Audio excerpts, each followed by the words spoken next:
A finales de los años 70, Estados Unidos comenzó a cambiar. En las calles, el heavy metal sonaba más fuerte que nunca. En los cines, películas como El Exorcista y La Profecía agitaban las creencias más profundas.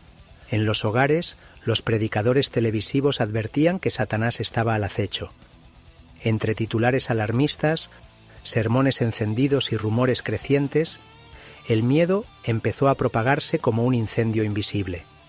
Este episodio te lleva al origen de la histeria colectiva que transformaría a todo un país y sembraría la semilla de una paranoia sin precedentes.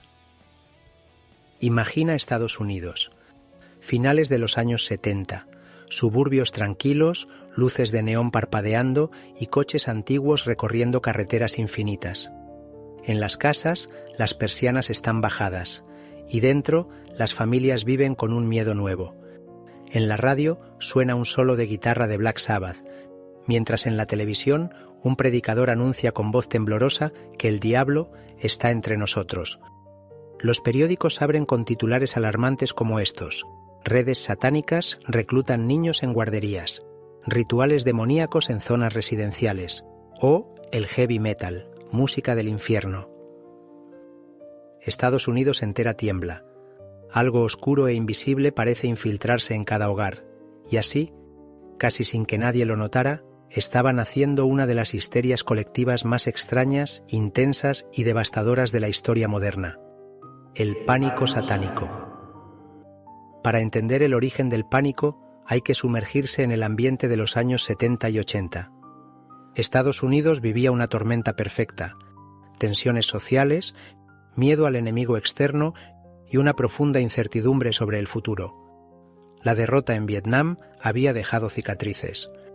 La confianza en el gobierno estaba por los suelos, las calles hervían con protestas y la economía se tambaleaba: inflación, desempleo y descontento social.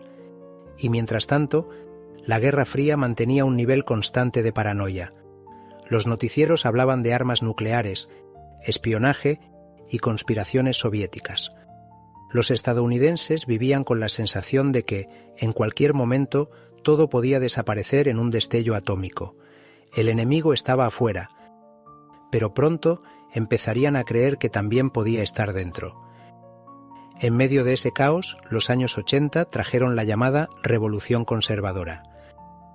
Con Ronald Reagan en la Casa Blanca, la política se llenó de un discurso basado en la familia, los valores tradicionales y la moral cristiana. Fue la época dorada de los televangelistas. Predicadores carismáticos como Jim Bakker, Jimmy Swaggart y Pat Robertson llenaban estadios y pantallas de televisión. Sus sermones eran retransmitidos en directo, sus rostros aparecían en prime time y sus mensajes eran claros. El diablo camina entre nosotros, Satanás quiere a tus hijos y ya los está tentando. Este mensaje encontró un terreno fértil en un país asustado, que buscaba certezas y necesitaba culpables. Y pronto el foco del miedo se trasladaría a la cultura popular.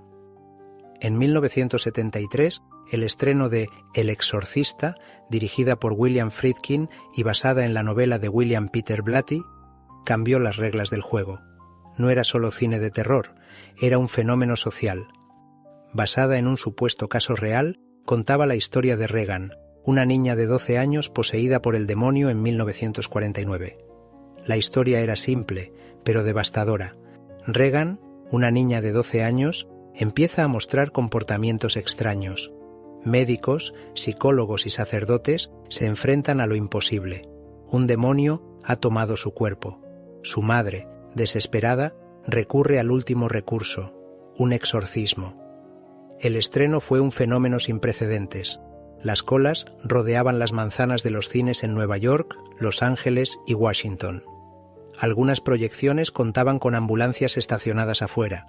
La gente se desmayaba, gritaba o vomitaba en mitad de la película. Los periódicos describían escenas surrealistas, espectadores en shock, ataques de pánico, incluso rezos colectivos improvisados en los pasillos. El impacto mediático convirtió la película en un monstruo de taquilla. Con un presupuesto aproximado de $12 millones, recaudó más de 440 millones en todo el mundo. Fue la primera película de terror nominada al Oscar a Mejor Película y ganó 2 estatuillas. Pero el éxito no solo fue económico, culturalmente fue una bomba nuclear. El público salió de las salas con la sensación de que el diablo podía estar en cualquier parte, incluso en sus propias casas.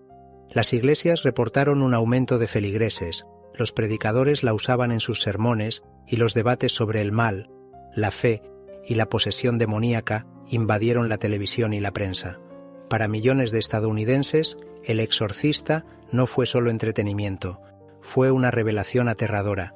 Demostró que el cine podía despertar miedos profundos, moldear creencias colectivas e incluso preparar el terreno para una paranoia nacional. El éxito de El Exorcista no solo redefinió el terror en la gran pantalla, también abrió la puerta a la idea de que el mal absoluto podía habitar entre nosotros, un miedo que pronto encontraría nuevas formas de desatarse durante el pánico satánico. El cine había logrado algo más que asustar, había instalado en la mente colectiva el temor real a la presencia del diablo.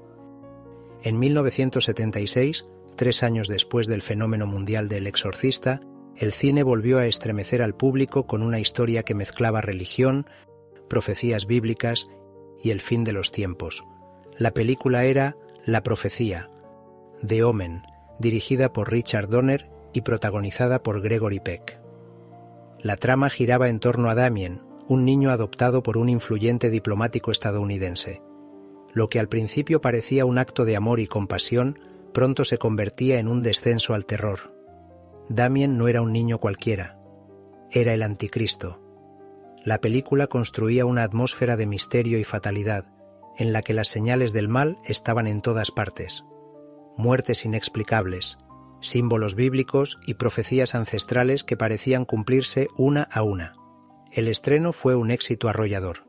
Con un presupuesto de apenas $2,8 millones, la película recaudó más de 60 millones solo en Estados Unidos y se convirtió en una de las producciones más rentables de la década.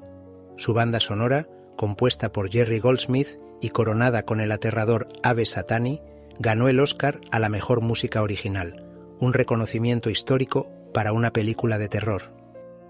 Pero más allá de la taquilla, La Profecía dejó una huella profunda en la sociedad estadounidense. Las iglesias advirtieron sobre el peligro de los falsos salvadores, y algunos predicadores citaban la película en sus sermones como prueba de que el fin de los tiempos estaba cerca.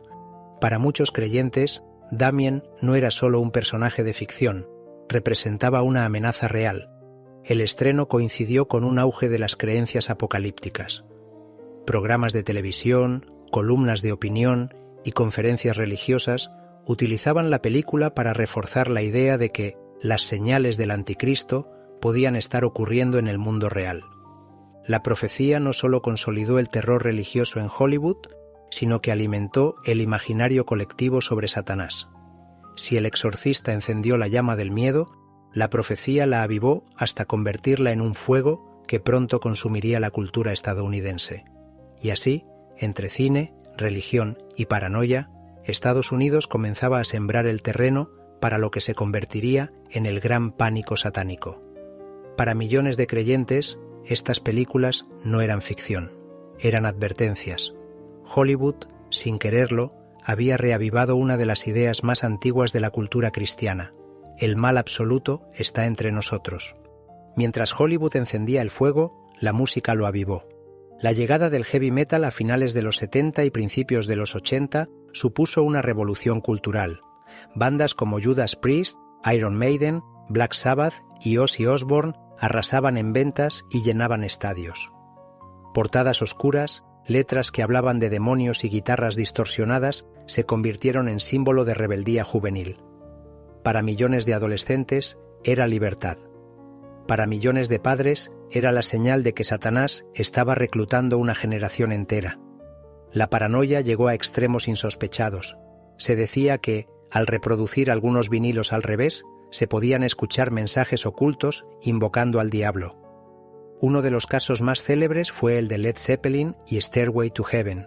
Según los rumores, si invertías el fragmento "If there's a bustle in your hedgerow, don't be alarmed now", se escuchaba: Here's to My Sweet Satan. En 1985, Judas Priest fue incluso llevado a juicio. 2 jóvenes se habían suicidado y los padres aseguraban que la canción Better by You, Better Than Me contenía mensajes subliminales. Aunque el juez desestimó el caso, la noticia recorrió el país. Pero no era solo la música. La paranoia alcanzó a los juegos de rol. Dungeons and Dragons, un pasatiempo inofensivo para miles de jóvenes, fue acusado de inducir al satanismo, la magia negra y el suicidio. Las noticias hablaban de adolescentes perdidos en mundos oscuros y padres aterrados pedían que se prohibiera. De pronto, cualquier cosa que no encajara en los valores tradicionales podía verse como una amenaza satánica. Una camiseta negra, un póster de Kiss en tu habitación, un tablero de Ouija o incluso una novela de fantasía. A comienzos de los 80, el terreno estaba preparado. Un país ansioso y dividido. Una cultura pop cada vez más oscura y provocadora. Líderes religiosos que advertían del fin de los tiempos y unos medios de comunicación sedientos de titulares impactantes. Y entonces, en 1980, llegó el caso que incendió los medios, Michelle Remembers. El libro, escrito por Michelle Smith y su psiquiatra Lawrence Pazder, relataba los recuerdos reprimidos de Michelle sobre rituales satánicos a los que supuestamente había sido sometida de niña. Había sacrificios humanos, túneles secretos, pactos con el diablo, y todo se presentaba como hechos reales. El éxito fue inmediato. Michelle apareció en programas de televisión, los predicadores la citaban en sus sermones y la policía adoptó el libro como manual de referencia. Se elaboraron guías para identificar señales de rituales satánicos en escuelas, guarderías y comunidades. De pronto, cualquier detalle podía ser prueba de que el mal estaba cerca. Un dibujo infantil con un pentagrama. Un adolescente escuchando Judas Priest. Un vecino que tenía un gato negro. El libro actuó como catalizador. Lo que antes era un miedo difuso, ahora tenía nombre, rostro y narrativa. El país entero estaba convencido. El satanismo estaba aquí y estaba organizado. El miedo estaba servido. El pánico apenas comenzaba.